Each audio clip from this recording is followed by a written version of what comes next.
he was saying that it was a backcourt better than me and CJ too. Today? Well, I don't see how it would be today after tonight, but I did. You were saying I raised. You were saying the Wizards backcourt. I raised it as an option because someone said there was no contest. So I said, well, what about Beal and Westbrook? That's incredible. Don't hide. CJ combining for 68 points, 23 assists, and a win over the Kings. Richard, I'll ask you the simple question. Do the Blazers have the best backcourt in the league? Yes. Christian James and Dame Dollar are the best backcourt in this league currently. They're Robert? But don't hide. You know, I'm not going to say they're the best. I'm not going to say that. I love Dame. I love him to death. But think about it. Bradley Beal's putting on a show. Westbrook is an MVP, triple-double. So there's an argument for a lot of other duos out there. But my thing is this: don't hide behind you. If I was that guy, he was like, today, I didn't. It's like, no, look. At the end of the day, just scared, man. Say this. Say this. What you gonna say? Look, do you have an MVP? Have you played in the finals? Because that duo has an individual that has done both. Well, yes. I would say, though, that Westbrook has not found his footing quite yet with the Wizards right now, and I would certainly give it to Dame and CJ, or as you have taken to calling him, Christian James. There we go. Welcome to The Jump. I am Rachel Nichols alongside a couple of NBA champions, Richard Jefferson, Robert Horry. I would like to brag that between the three of us, we have 8 rings. That's the right way to say it, Richard. That is right. I like to say I don't think we need to say anything more. Who has 7 on this We're panel? team, baby. Might We're be, team. Yeah, there we go. Yes. So kind. Coming up, how good are the Rockets now after acquiring Victor Oladipo in that massive 4-team blockbuster trade? We will discuss the Houston side of things in a moment, but you know where we're going first. Yeah, Brooklyn. It says something about a trade if we can simultaneously have been talking about it possibly happening for months and have it knock everyone over when it comes through. Durant, Harden, Kyrie, all on one team. It's a dazzling collection of basketball talent. Durant on his way to proving he's right back up there with LeBron as the best player in the NBA. Harden, one of the game's greatest ever scorers, who's finished top 5 in MVP voting 6 of the past 7 years. Kyrie is the league's best ball handler who can flat out perform magic around the hoop. They are 3 of the most outrageously talented players in the league. But they're also, of course, 3 of the NBA's most distinct personalities, making all of this potentially explosive in about 100 different directions, both good and bad.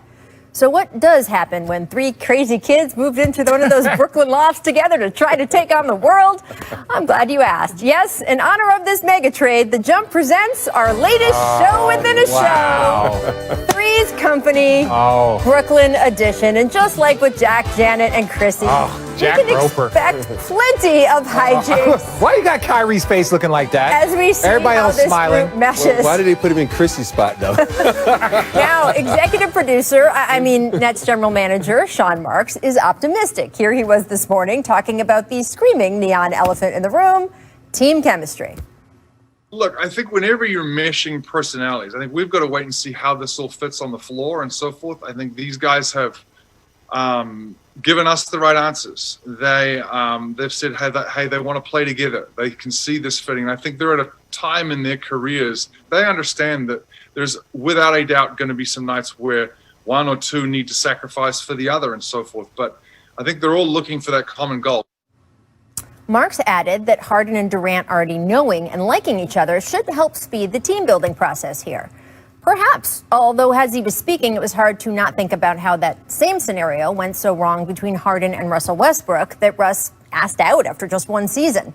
As for the Kyrie angle, Marks denied that Kyrie's current situation spurred the Nets to finally pull the trigger on this trade, insisting it was not a hedge to give Durant a more reliable co-star.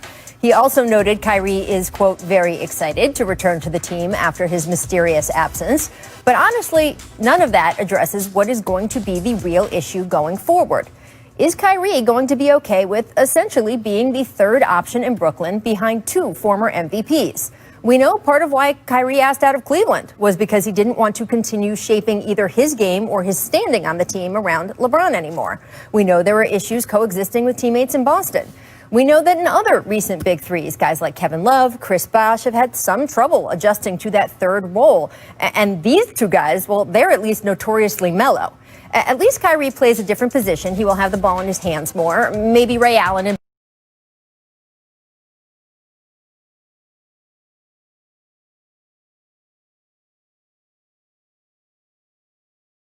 Boston is a better comparison. Although clearly it is something to watch, as is how this Nets team looks on the defensive end. With Jared Allen out the door, the Nets no longer have anyone who you would call a defensive standout. In fact, 5 of the Nets' key rotation players had a negative defensive real plus-minus last season. That's a lot. Still, all Brooklyn really needs is a functional level of team defense, something KD and Kyrie, and yes, at times, yes, even James, have shown to be capable of. So if they want to play hard on that end, they can. Also, let's be honest, there's going to be plenty of nights, at least in the regular season, they won't have to. In a year where there is no plan to hold an actual all-star game, Brooklyn should have plenty of that vibe nightly. At their best, we could see a 3-ring circus of death-defying feats of basketball brilliance. Will it be enough to threaten the defending champion Lakers at the very top of the NBA pyramid? We'll have to see. Will it be enough to cause an arms race in the East with the Bucks, Sixers, Heat, or Celtics now trying to pull off their own big trades? We will see. Will it be and playing well? The difference between this 3 and let's say the big 3 that Golden State had with Kevin Durant, those guys were all ball movers and shooters, right? Klay Thompson was moving off screens. Klay was moving off screen. The 3 of these guys are all ball handlers. I'm still looking at this team like, who's going to take over? Because when you look at James Harden, he gets his rhythm by playing with the rock. KD playing with the rock. Kyrie playing with the rock. So that is going to be trouble because they're not shooters like Steph and Klay who can come out and shoot the ball. So this big 3 is a little bit worrisome for me because they all playing with the rock. And now, who's going to play defense? Who's going to come off the bench? They gave away a lot to get this guy. And now they have nothing because at the end of the day, you need what people like to call the others, the bench, to step up. They have no bench. They have nobody to step up. So I'm looking at the 3 J's, Jeff, Jordan, and other guy, the shooter, to come off. Joe Harris. Joe Harris, to shoot the ball and play. They gotta step up. And we know Jordan is old. We don't know how he's gonna step up. So,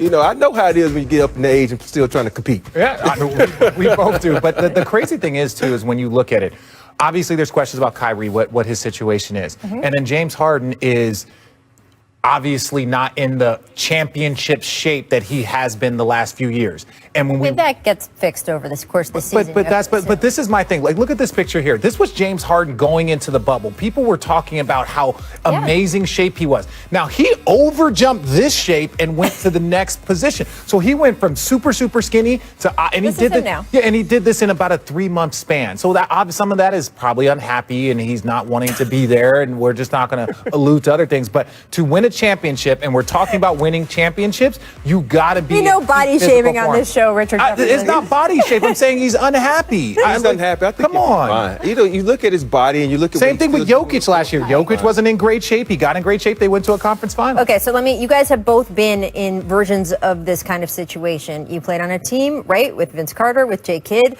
Robert, I can name several teams that you played in, several locker rooms with big personalities, big, huge stars. How does it sort itself out? How does that work over the course of a season? You have to have someone that's not one of the big 3 who's willing to step up and say, hey, guys, it ain't about you 3. It's about us as a team. I want to win a championship just as bad as you guys. Just because you're making the most money, you're getting the most notoriety, I'm still on this team. I'm looking at Jeff Green to be that guy.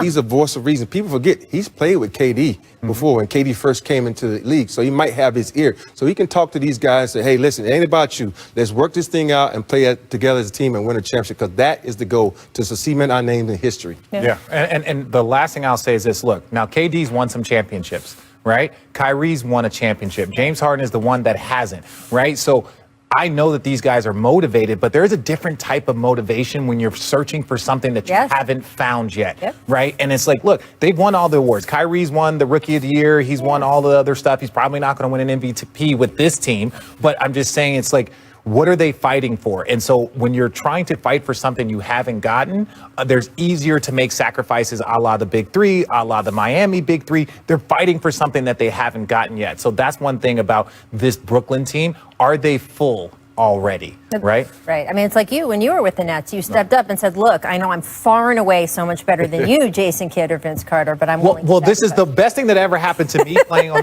those Getting teams swept is by on us? most nights, I got the third best defender on most nights.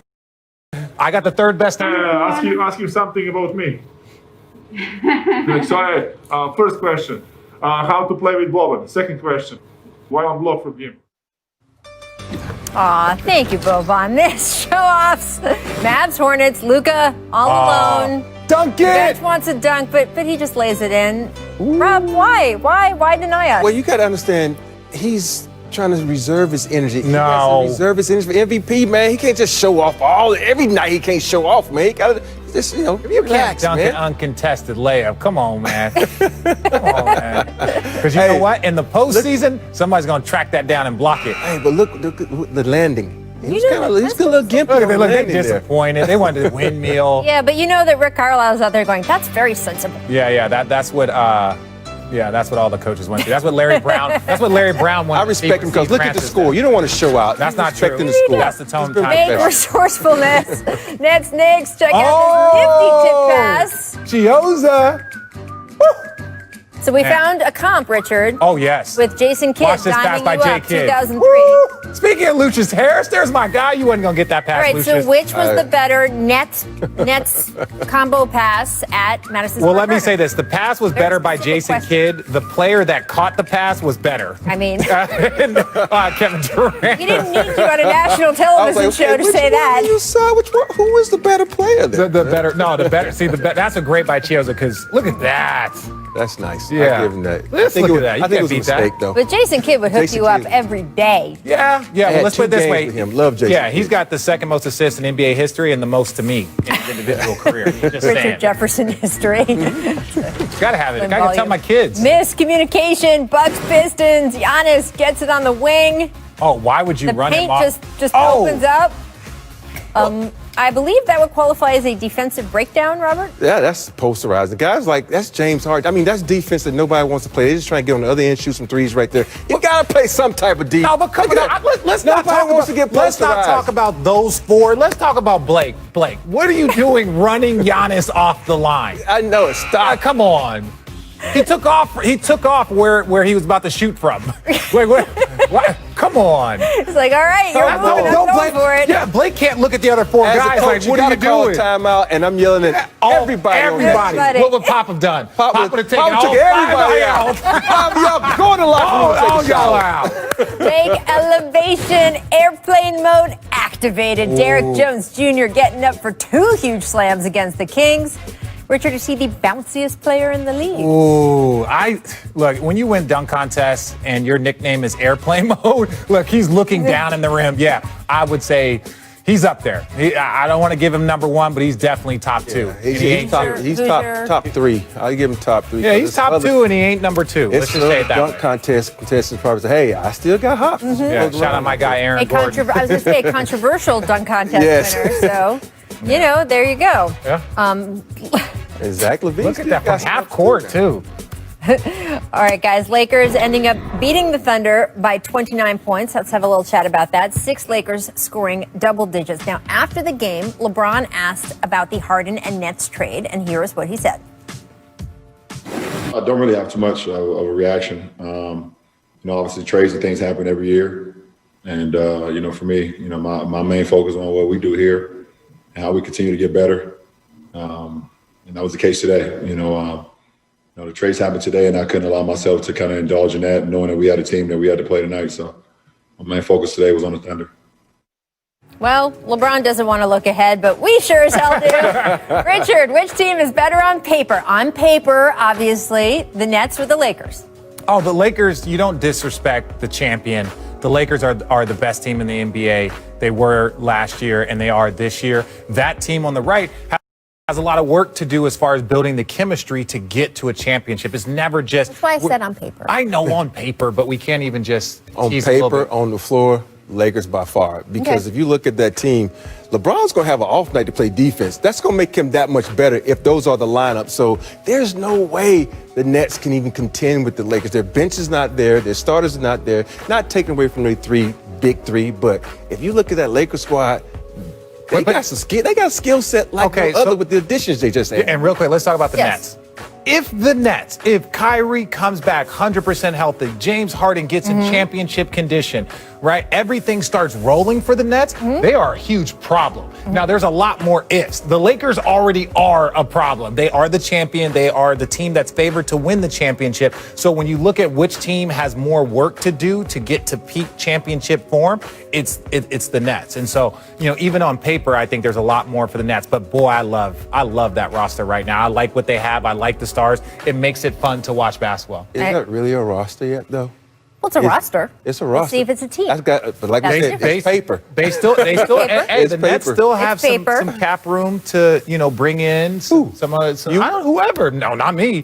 I'm right here. Okay. I'm sorry, Pete. There's nothing out there. Follow up on your LeBron defensive point and sort of the larger point we've been talking about defense on the Nets side. I'm looking at our ESPN stats and info group, and they're saying that LeBron James allowed opponents to shoot just 30% when he's the contesting defender, which is by far the best in the NBA so far this season. So if you are looking at sort of, was LeBron's defense going to drop back off a little bit this season after he made such a concerted effort last year? Is he setting the same tone in the regular season now after such a short off season?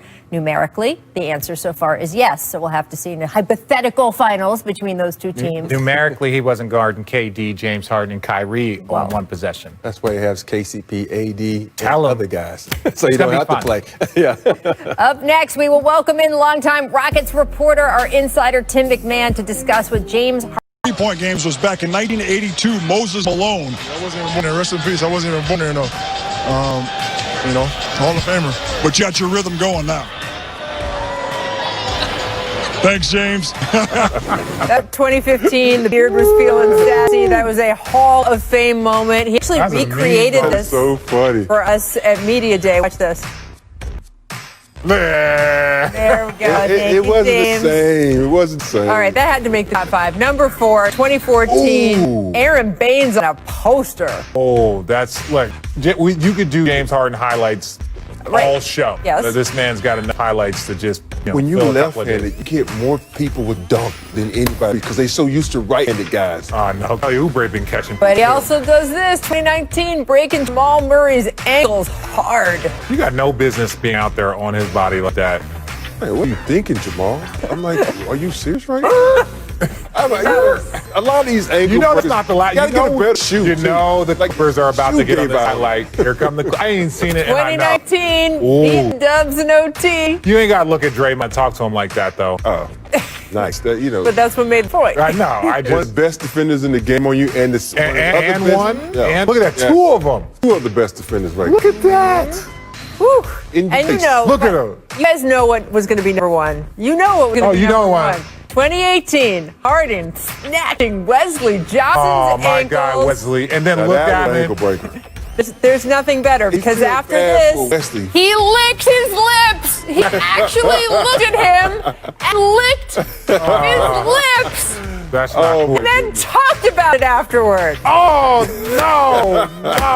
no. That takes a lot of gall. Good. Boy. That's James. I remember like it was yesterday. Just the entire sequence, and as I got ready to shoot my shot and I looked down, he was looking at me and kind of like a face off for like 2 seconds, and it was just like, and I kind of felt bad, but then I wanted to wait a little longer. It was just an instinct. It wasn't like I wasn't trying to be disrespectful. It was just my lips was dry a little bit. I don't know. He wasn't trying to do anything disrespectful, guys. Kids, go home and Google Randolph Childress. I was about to say the same thing. Randolph Childress. Kids, Google Randolph Childress. Until that play, Randolph Childress thing was the most disrespectful thing that I had seen on the But it's basketball. not anymore. It ain't that Thanks anymore. to that. All right, we are now thrilled to welcome in ESPN reporter Tim McMahon, who has covered the Rockets for a long time. You have leading the league in usage rate among reporters in this last month or 2, Tim. Of course, now with James leaving the Rockets, he is the second leading scorer in franchise history behind Hakeem. Harden, first in assists, 3-pointers made, free throws, all-star spot in 8 seasons as Rockets. So given the long picture, not just this morning when everyone woke up, but big picture, what should James Harden's legacy in Houston be?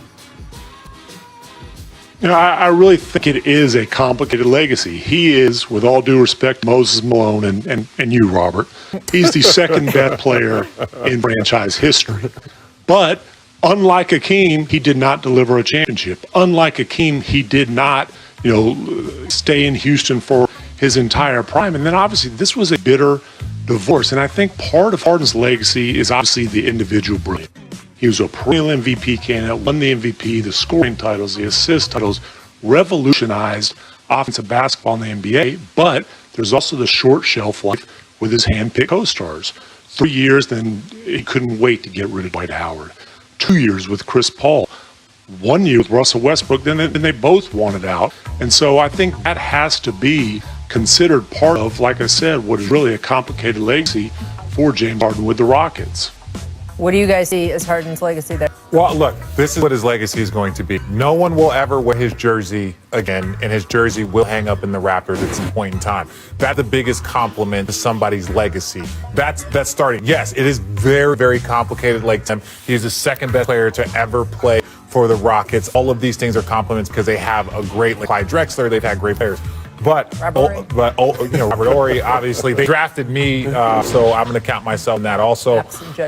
But ultimately, I think that's where you look at the final piece of his legacy. Will anybody wear his jersey again? Will it hang up in the Raptors? And the answer is yes. I don't know about that one because you got to understand, Tillman Fertitta is the owner of this team now. He only had the pleasure of having Harden for 3 years. So I don't know if he's going to say, okay, going to put him up in the Raptors like the other guys who see their legacy, those guys are in the Raptors. So it's going to be different because if you look at what James did, he never really took him to the promised land. He asked for all this stuff. He got a big contract. He got all these players to place around him, and he left town in the manner they left town. So right now, there is a nasty taste in the mouth of the Houston's fans, and that was the most important thing, the Houston's fans. But we gave you everything you wanted. We did all these things. And Tim, even when I tried to open up a restaurant for this dude, and he left. And so there's a lot of things that the taste is not so great in Houston. And Houston, all respects champions. Look at Warren Moon, one of the greatest quarterbacks of all time, but they don't really put him in the Houston football legacy because he did not win a championship. Tim, I don't know how you see that. And also, by the way, how you see the fact that James did end up going to Brooklyn when we know the conversations were also so hot and heavy with Philadelphia. Philadelphia that was willing to offer him Ben Simmons in return. Did any kind of sort of bad feelings either about Harden wanting to leave or about his old friend Daryl Morey being guy in Philadelphia play into this as well? Well, clearly the bad feelings about Harden wanting to leave didn't impact the final decision because he got his first choice. His first choice was to go to Brooklyn, and then he's like, okay, I'll be fine with Philly and then some other teams that add to the list. I really don't think that the relationship and the whatever friction there might be with Daryl Morey was a real factor here. Look, Ben Simmons was on the table. The Rockets did not get the young franchise cornerstone that they've been insisting on getting in return for James Harden. I just think, though, when it got down to it, the historic package of picks that they got back from the Nets, that was the deciding factor. The fact those picks are dated well beyond what will be the primes of Harden, KD, and Kyrie. For a rebuilding franchise, I just think that ended up being something that felt like they could not pass up when they basically had to make a deal. Well, you mentioned picks. Also, they ended up with Victor Oladipo out of all of this, Dante Exum, right? So let's take a look. How good is Houston right now? You've got Oladipo joining John Wall in that backcourt. What do you think, Robert? It's the injury squad right now. Everybody's coming back from injuries. Are they going to be healthy enough? Because these three guys that he have are great players. Because if he can get healthy, good. Stay healthy. Whoa, they're all healthy now. Good. So stay healthy. Stay healthy. But if you look at some of them, they're still limping a little bit. And so I don't think they're 100%. So if they can get these guys and get them healthy, they're fine. But those picks, I'm looking at them using that pick because there's going to be another disgruntled superstar out there that's going to say, I want out. And what better place to go than Houston with no state tax, a great team, and picks. So they set themselves up for future, something down the line. And for a guy like Victor Oladipo, I look at Gordon Hayward, right? Like Gordon Hayward was averaging 17-point game in Boston on a championship caliber team, and people were still saying like, oh, well, Gordon Hayward. It's like, no, he's good. Now he's averaging 22 a night in Charlotte. He's got a little bit more leash. He can have a bad night, not have to worry about people criticizing him because he's their guy. Victor Oladipo now has the platform, has the runway, go be a high-level scorer on this team. It's a matter of getting those reps, getting those minutes, and just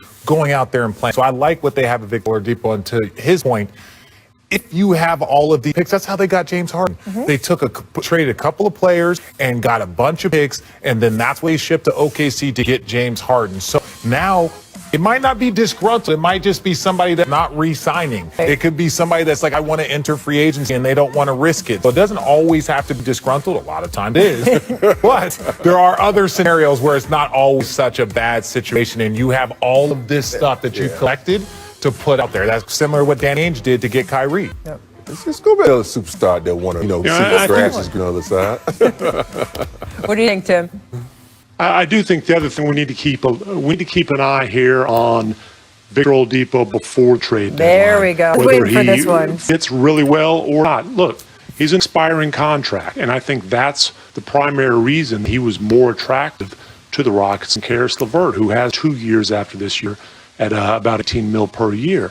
And Victor Oladipo, as an expiring contract, maybe there's a team that really likes what they see. They want his bird rights. Maybe there's a team that just sees value in having the expiring contract. But it could be another really significant chip for Rafael Stone, the new Rockets general manager, to play in the trade market. You're Miami. Are you interested in Victor Oladipo? There's a lot of teams you can see him fitting in with. We'll have plenty of the seasons to talk about that. Tim, thank you so much. In this regarding Kyrie and when he'll be hopefully back and rejoining the team, part of that is going to be up to the NBA, and we're waiting for them to come out with their ruling on the health and safety protocols. Hopefully, we'll have a ruling soon.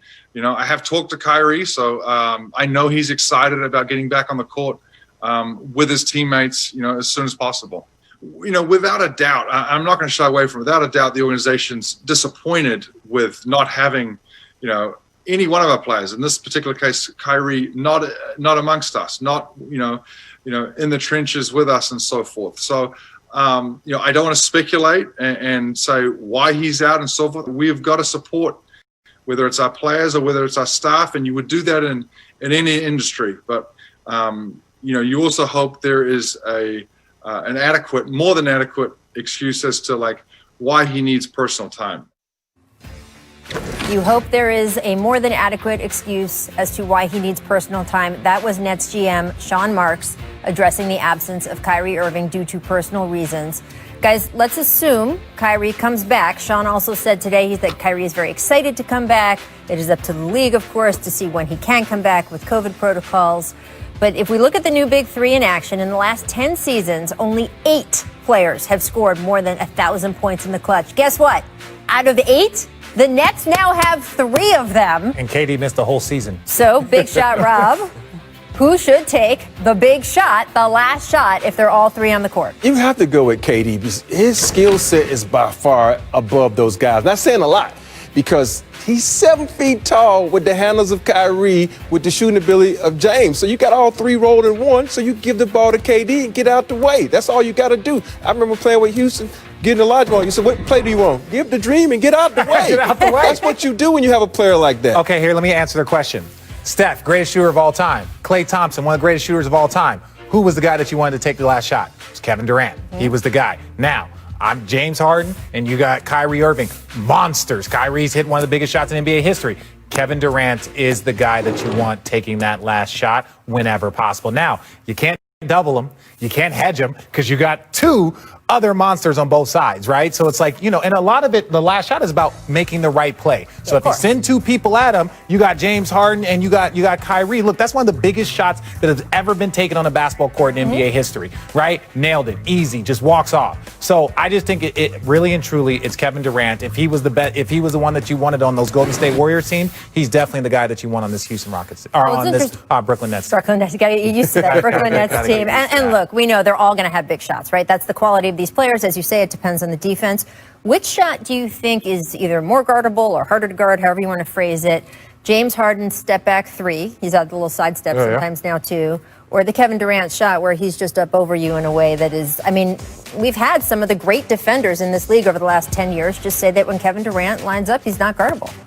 You can't teach tall. Like, that's what they told us all the time. You can't teach a teach 7. size. So which one? Which one do you think? The Kevin Durant shot. Durant That's more by lethal. far. That's more lethal. Yeah, because you can get someone that's either as tall as James Quick who can get to that shot. But there's nobody as tall as KD that can get to that shot. So KD by far. Look, I'll even take you the Manu Ginobili swat from behind, against the Rockets. Like, you can kind of try and figure out ways to get that done.